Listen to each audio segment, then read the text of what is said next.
Welcome friends, M Singh foundation YouTube channel पे आप लोगों का स्वागत है। बीपीएससी ने अपने परीक्षा पैटर्न में बदलाव किया है और यह बदलाव 68 और 67 दोनों एग्जामिनेशन में लागू होगा, 68 के पीटी में और 67 के मेंस में।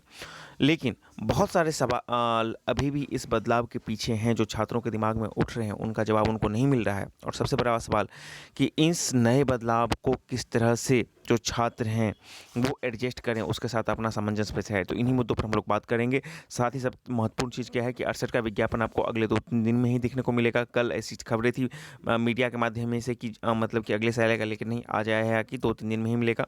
और आपको 67 मेंस में भी भाषा की छूट दी जाएगी लिखने के लिए। आइए इन सब चीज़ों को हम लोग बात करेंगे। सबसे पहले देखिए, ये आज का पेपर है पटना से जो दैनिक जागरण छपा है उसमें।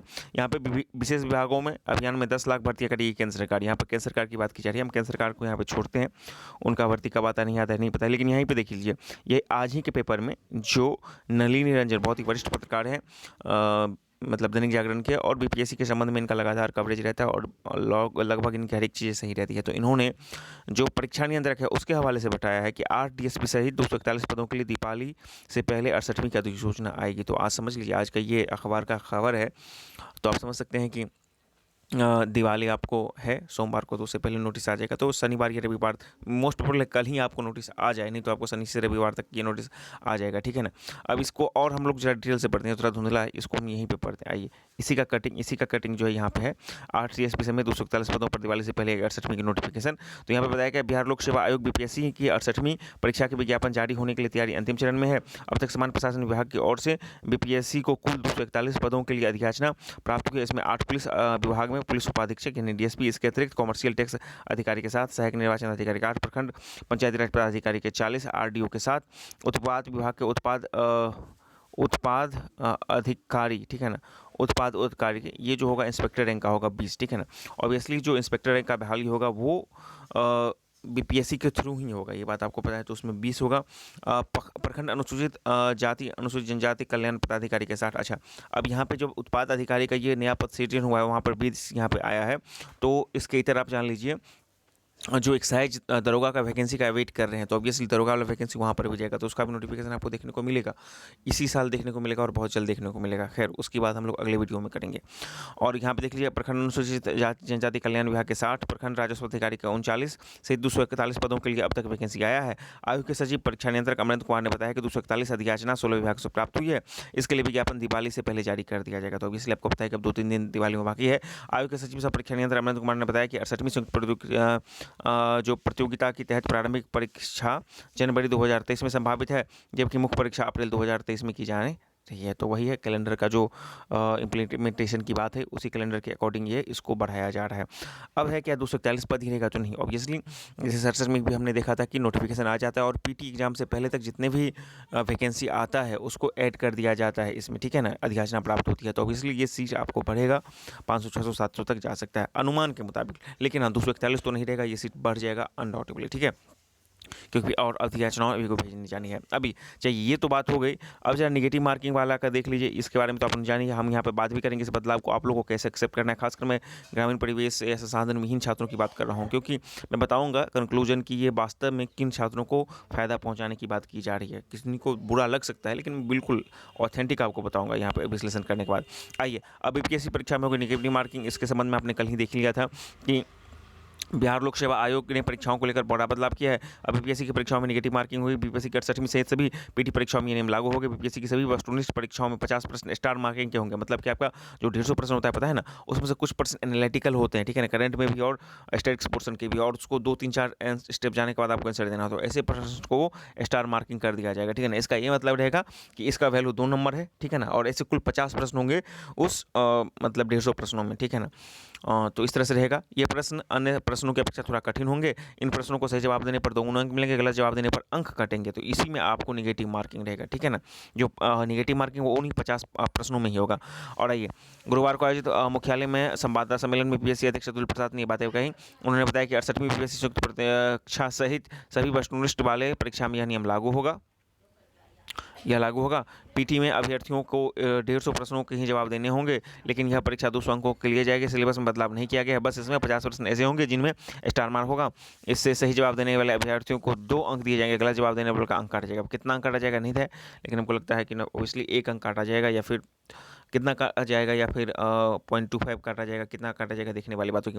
बीपीएससी की लिखित परीक्षाओं में अब बीपीएससी केंद्र पर ही प्रश्न पत्र प्रिंट होंगे, ठीक है ना। लिखित परीक्षा अर्थात मेंस की बात की जा रही है, पीटी की बात नहीं की जा रही है, तो आप लोग घबराएं नहीं। लिखित परीक्षा यानी कि मेंस की बात की जा रही है। चेयरमैन अतुल प्रसाद ने बताया कि 22 व 28 अक्टूबर को होने वाली परियोजना पदाधिकारी के लिए लिखित परीक्षा में ही इसे लागू किया जा रहा है।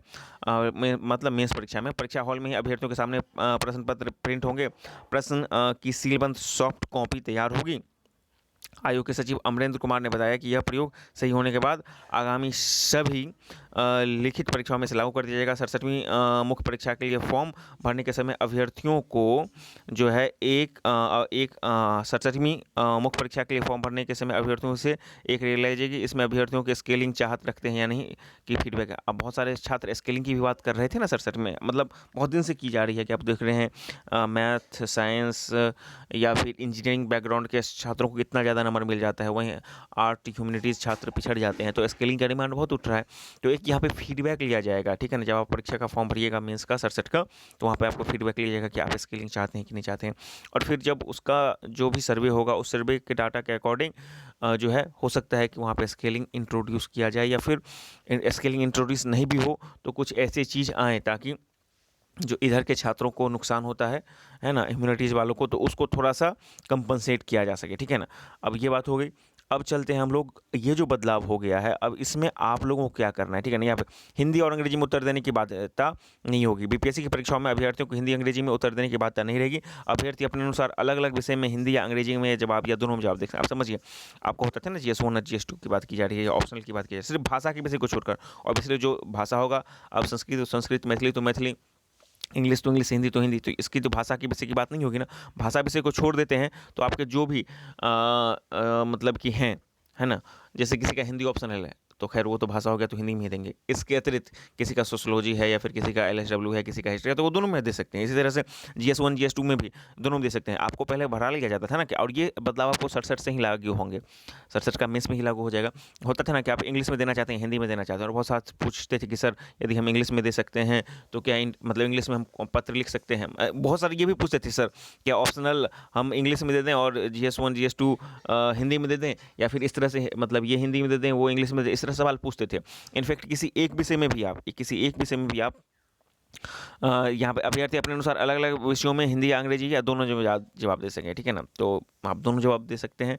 एक विषय में भी आप चाहें तो आप बोथ लैंग्वेज का प्रयोग कर सकते हैं। इससे एक फ़ायदा क्या हो गया मैं बता रहा हूँ। एक फ़ायदा आपके साथ ये हो गया, हालांकि बोथ लैंग्वेज का यूज़ तो नहीं करेंगे, लेकिन छात्र जो टर्म यूज करेंगे, खासकर जो टेक्निकल टर्म है या फिर कुछ इस तरह का चीज़ है, तो उसको अब जैसे हमको लिखना होता था, तो जैसे हिंदी चूज कर लें तो हिंदी वाले को अब लिखना होता है BPSC, तो वो हिंदी में लिखते हैं BPSE। जैसे I2U2, ठीक है ना, I2U2, तो I2U2 इस तरह से लिखने के ये टेक्निकल टर्म जो लिखने में क्या होगा, उनको सहूलियत होगी और आसानी से अपने आंसर को आगे बढ़ा पाएंगे। तो चलिए, इस तरह का छूट आया तो एक अच्छा पहल है, ठीक है। अब WTO हम लिख दिए, ठीक है ना, नहीं तो WTO, इतना समझ रहे हैं ना, कितना समय लग रहा है। और सर्च से निकल के WTO लिख करके निकल गए हैं, यदि इस पर प्रश्न आया WHO निकल गए। तो इस तरह से ये चलिए, ये बदलाव हुआ कि आपको भाषा की बाध्यता खत्म होने से कम यहाँ पर तो निश्चित रूप से जो हिंदी मीडियम वाले छात्रों को भी फायदा होगा, क्योंकि वो हिंदी में लिख रहे हैं, लेकिन टर्म को आराम से वो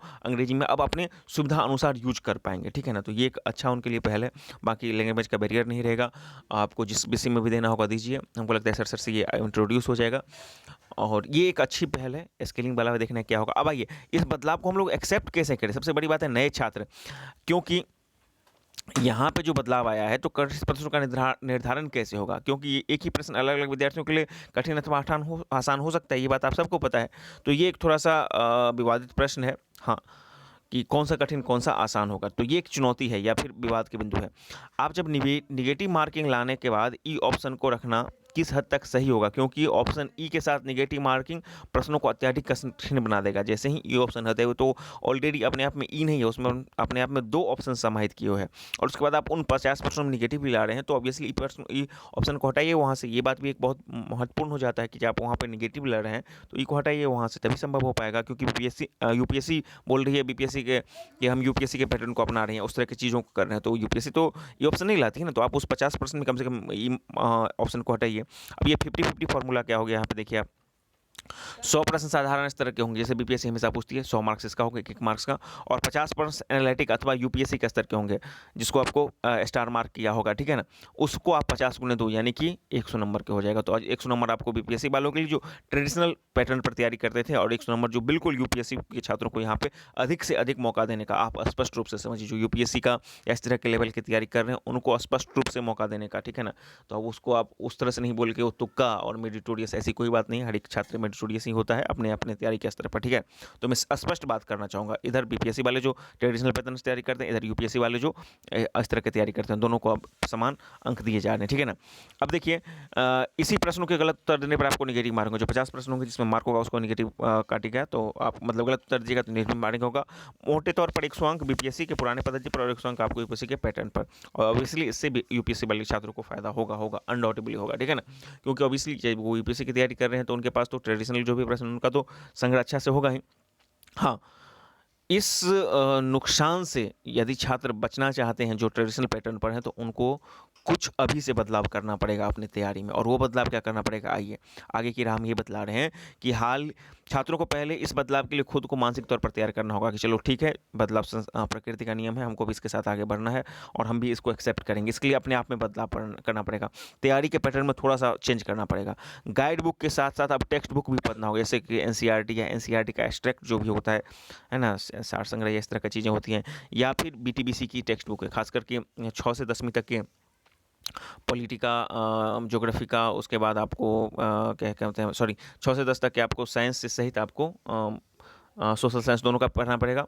और जो मतलब 11वीं 12वीं की उसके सोशल साइंस को पढ़ना पड़ेगा, ठीक है ना। और मतलब कि हिस्ट्री वगैरह सब हो गया, ज्योग्राफी वगैरह को पढ़ना पड़ेगा। तो ये बुक आपको पढ़ लेना पड़ेगा, इसका एक्सट्रैक्ट बना लेगा होगा तो आपके लिए एक अच्छा रहेगा, ठीक है ना। खासकर ज्योग्राफी वाले सेक्शन में या पॉलिटी वाले सेक्शन में, 11वीं 12वीं इस तरह की चीज़ों को, ठीक है ना। और उसके बाद देखिए करंट के लिए भी आपको डिटेल बुक लाइक पीडी या इक्विवेलेंट बुक को भी पढ़ना होगा, प्रतियोगिता दर्पण जो बुक आती है डिटेल, और उसके साथ साथ पॉपुलर गाइड को भी पढ़ना पड़ेगा। अब जो मार्केट में बहुत सारे पॉपुलर गाइड हैं उसको आप पढ़ के सोचते थे कि कर लेंगे, नहीं, क्योंकि वहाँ पे आप यूपीएससी का क्वेश्चन देखिएगा तो बहुत ज़्यादा फंसाया रहता है करंट में भी, ठीक है ना।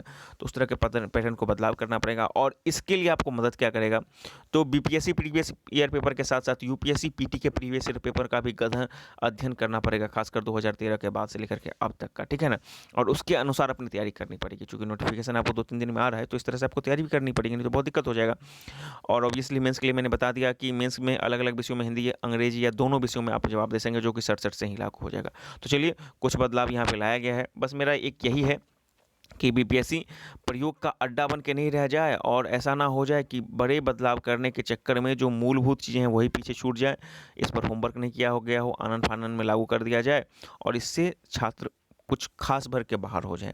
अब इसलिए जब सीसेट 2013 से लागू है तो हिंदी के माध्यम का रिजल्ट खत्म हो गया यूपीएससी में, तो ऐसा ना हो कि ग्रामीण परिवेश को इसका नुकसान हो। तो चाहिए कि वो एक बैलेंस करके चले। बीपीएससी जो भी कर रही है, चलिए बदलाव को एक्सेप्ट करते हैं, लेकिन उन्हें एक बैलेंस वे में आगे बढ़ना चाहिए, होमवर्क करना चाहिए, सब कुछ अच्छे से इसका ट्रायल वगैरह कर लेना चाहिए, ताकि हर एक मतलब किसी छात्र को ना फायदा, किसी छात्र को नुकसान। वो जो मेरिट की बात करें तो इसलिए ये छात्र भी जब इस तरह से मेहनत करेंगे तो वो भी उसमें आने के लिए उनको पूरा मौका मिलेगा।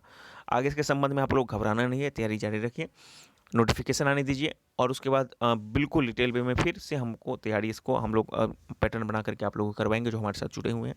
Thank you very much.